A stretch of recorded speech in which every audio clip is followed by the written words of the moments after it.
ஆன்மீக நண்பர்களுக்கு வணக்கம். இன்று நாம் காணவிருக்கும் திருக்கோவில் திருவண்ணாமலை மாவட்டம் செய்யாறு எனும் ஊரில் அமைந்துள்ள அருள்மிகு ஸ்ரீ வேதபுரீஸ்வரர் திருக்கோவில்.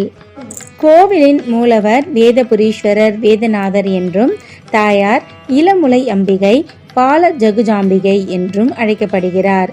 கோவிலின் தல விருட்சம் பனைமரம், தீர்த்தம் மானச தீர்த்தம், கல்யாண கோடி திருக்குல தீர்த்தம். கோவிலின் புராண பெயர் திருவோத்தூர். சிவபெருமான் இத்தலத்தில் தேவர்களுக்கும் முனிவர்களுக்கும் வேத பொருளை விளக்கி அருளிய காரணத்தால் இத்தலம் திருவோத்தூர் எனப்பட்டது. தற்பொழுது திரு உத்திபுரம் என அழைக்கப்படுகிறது. இத்தலத்தை சம்பந்தரும் திருநாவுக்கரசரும் தேவார பாடல்களில் பாடியுள்ளனர். இங்குள்ள முருகனை அருணகிரிநாதர் பாடியுள்ளார். விநாயகர், முருகன், பைரவர், திருமால், பிரம்மன், சூரியன், தொண்டைமான் ஆகியோர் வேதபுரீஸ்வரரை வழிபட்டுள்ளனர். இங்கு சிவன் வீர நடனம் புரிந்துள்ளார். சேயாறு முருகப்பெருமானால் தோற்றுவிக்கப்பட்டு இத்தலத்தின் தீர்த்தமாக உள்ளது. இதனால் இந்த ஊர் செய்யாறு என அழைக்கப்படுகிறது. இத்தல விநாயகர் நர்த்தன விநாயகர் என திருநாமத்துடனும், முருகன் சண்முகர் என்ற திருநாமத்துடனும் அருள்பாலிக்கின்றனர். இங்கு சிவன் சுயம்பு மூர்த்தியாக அருள்பாலிக்கிறார். சுவாமி மீது தினமும் சூரிய ஒளிப்படுவது இத்தலத்தில் விசேஷம். ரத சப்தமி அன்று சூரிய ஒளி கதிர் விழும் ஒரே இடத்தில் நின்று தரிசிக்கலாம். வேறு எந்த தலத்திலும் காண முடியாத அரிய சிறப்பம்சம் இது. அதாவது கோவிலின் மகா மண்டபத்தில் நின்றால் சுவாமி, அம்பாள், முருகன், கணபதி, நவகிரகங்கள், தலமரம் என்று இவை எல்லாவற்றையும் காணலாம். ஒரே இடத்தில் நின்று இவர்கள் எல்லாவற்றையும் தரிசிக்க முடியும் என்பது இத்தலத்தின் முக்கிய சிறப்புகளில் ஒன்று.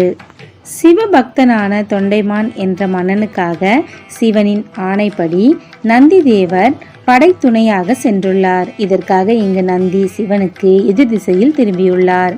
சிவனின் தேவார பாடல் பெற்ற 274 சிவாலயங்களில் இது 240வது தேவார தலமாகும். திருஞான சம்பந்தரால் 11 தேவார பாடல்கள் பாடப்பெற்ற சிறப்பு வாய்ந்த தலம் இது. அருணகிரிநாதரால் பாடல் பெற்ற தலம். அம்பாள் கையில் ருத்ராட்ச மாலையும் மற்றொரு கையில் தாமரை மொட்டும், அபயஹஸ்தம், வரதஹஸ்தம் ஆகியவற்றோடு காட்சி தருகிறாள்.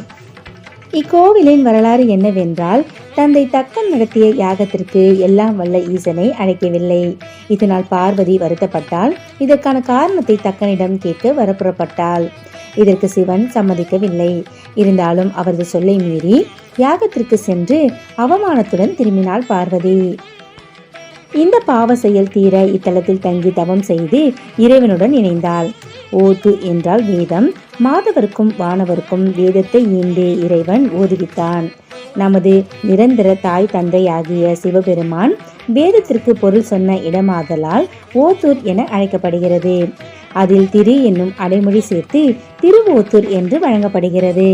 திருஞான சம்பந்தர் கிபி 7ஆம் நூற்றாண்டில் இங்கு போந்து வேதபுரீஸ்வரரையும் இளமுலை அம்பிகையையும் வழிபட்டு ஆண்பனை பெண்பனையாக காய்க்குமாறு 11 பாசுரங்கள் பாடியருளினார். தல விருட்சமாகிய அப்பனைகள் இன்றும் காய்த்து கனிந்து குலுங்கும் எழிலோடு விளங்குகின்றன. அப்பனையின் இனிய கனிகளை உண்பார் குழந்தை பாக்கியம் கிடைக்க பெறுவர். பிணி உடையவர்கள் பிணி நீக்க பெறுவர் என்று பெரியோர்கள் கூறுவதாக தல புராணம் கூறுகிறது. இக்கோவிலின் பிரார்த்தனை என்னவென்றால், இத்தலத்தில் வழிபட்டால் மனத்துயரம் நீங்கும். தலத்திற்கு உள்ள நாகலிங்கத்தை அபிஷேகம் செய்தால் திருமண தடை நீங்கும். இத்தலத்தில் தலமரமாக உள்ள பனைமரத்தின் பனப்பழங்களை சாப்பிட்டால் குழந்தை பாக்கியம் கண்டிப்பாக கிடைக்கிறது. வெளிநாட்டில் இருக்கும் பக்தர்கள் எல்லாம் கூட இந்த மரத்தின் பனப்பழத்தை வேண்டி கேட்டு பெறுகின்றனர். பல வெளிநாடுகளுக்கும் கூட அனுப்பப்பட்டு வருகிறது. நாகலிங்க அபிஷேகம். கீழே பூமாதேவி, அதற்கு மேல் மீன், அதன் மேல் ஆமை, அதற்கு மேல் 11 யானைகள், அதன் மேல் 11 சர்ப்பம், அதன் மேல் லிங்கம், அதன் மேல் 11 சர்ப்ப தலைகள் உள்ளது. சனிக்கிழமை தோறும் காலை 9 மணி முதல் 10:30 மணிக்குள் ராகு காலத்தில் பூஜை செய்து வழிபட்டால் நாகதோஷம் நிவர்த்தியாகும். ஆமை தோஷமும் நிவர்த்தியாகிறது. இத்தலத்து ஈசனை வணங்குவோர்களுக்கு மன நிம்மதி கிடைக்கிறது. மேலும் வேலை வாய்ப்பு, தொழில் விருத்தி, உத்தியோக உயர்வு ஆகியவற்றுக்காகவும் இங்கு பிரார்த்தனை செய்தால் சுவாமி பக்தர்களது வேண்டுதல்களை நிச்சயம் நிறைவேற்றி கொடுப்பார். வேண்டுதல் நிறைவேறியவர்கள் கல்யாண உற்சவம் செய்து வைத்தல், கவசம் சாத்துதல், நாகாபரணம் செய்து வைத்தல் ஆகியவற்றை பக்தர்கள் நேர்த்திக்கடன்களாக செய்கிறார்கள். நெய்விளக்கு ஏற்றவும் செய்கிறார்கள். பால், தயிர், இளநீர், குங்குமம், விபூதி, பன்னீர், சந்தனம், எண்ணெய் அபிஷேகம் சுவாமிக்கு செய்யலாம். சுவாமிக்கு வேட்டி, அம்பாளுக்கு சேலை வழங்குதல், கோவிலுக்கு வரும் பக்தர்களுக்கு அன்னதானம் படைத்தல் ஆகியவை செய்கிறார்கள். சுவாமிக்கு நைவேத்தியம் செய்து பக்தர்களுக்கு விநியோகிக்கலாம். கோவிலின் திருவிழாக்கள்: தை மாதம் பிரம்மோற்சவம் 10 நாள் நடைபெறும். அமாவாசைக்கு மறுநாள் கொடியேற்றி காமதேனு கற்பக விருட்சம் வாகனங்கள் வீதி உலா. கடைசி நாளில் ராவணேஸ்வரன் கைலாய காட்சி. மிகவும் அதிக அளவில் பக்தர்கள் திரள்வது வழக்கம். ஆடி மாதம் லட்சதீபம், ஆடி விசாகம், ஞான சம்பந்தர் விழா, சுந்தரர் மோட்சம், சித்ரா பௌர்ணமி, பங்குனி உத்திரம், மாசி மகம், அப்பாதுரை தோப்பு திருவிழா, பிரதோஷம் சிறப்பாக நடைபெறுகிறது. சிவராத்திரி, சங்கட சதுர்த்தி, நர்த்தன கணபதிக்கு சதுர்த்தி அபிஷேகம் உண்டு. ஒவ்வொரு தமிழ் மாத பிறப்பன்றும் தலமரமான பனைமரத்துக்கும் நாகலிங்கத்துக்கும் சிறப்பு அபிஷேகம் நடைபெறுகிறது. ஒவ்வொரு மாதமும் அம்பாளுக்கு சகஸ்ரநாம விளக்க பூஜை, ஆடி தை மாதங்களுக்கு 108 குத்து விளக்கு பூஜை சிறப்பாக நடைபெறுகிறது.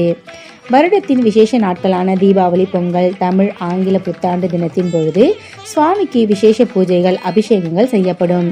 அப்பொழுது ஏராளமான பக்தர்கள் கலந்து கொள்கின்றனர்.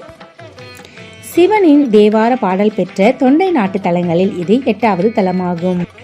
பக்தர்கள் அனைவரும் இத்திருத்தலத்திற்கு சென்று வேத புருஷரை வழிபட்டு வாழ்வில் எல்லா வளமும் பெற அன்புடன் வேண்டுகிறோம்.